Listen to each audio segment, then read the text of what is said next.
So this morning I'm working on this lowbush blueberry, Vaccinium angustifolium. The cultivar name is Brunswick.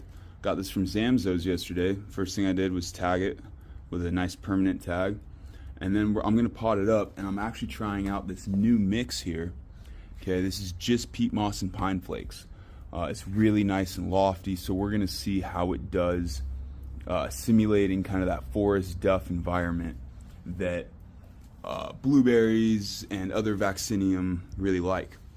The one thing I am going to do on this plant before I pot it up is, you can see down here these two stems that are laying over each other.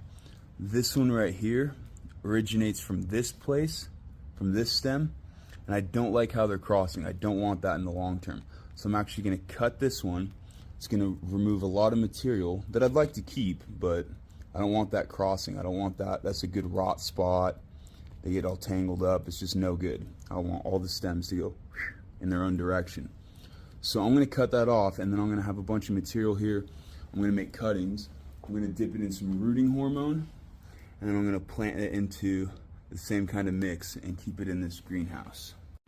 So I have my cuttings over there. They're made up in their pots. I got 6 of them.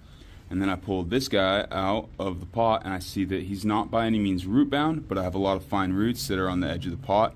So I'm actually going to run a razor blade down there, and I'm going to sever a lot of those root connections just so they can branch out into the new media. And there you go. You can see that I made some cuts on the sides and on the bottom, just so some of those roots that have hit the wall and went back on themselves and branched again, that they will be able to create new roots out into there. So I got this plant all finished out. It's looking real good. It's probably going to spend its time outside because it's going to bloom, get pollinated, make berries, yada yada.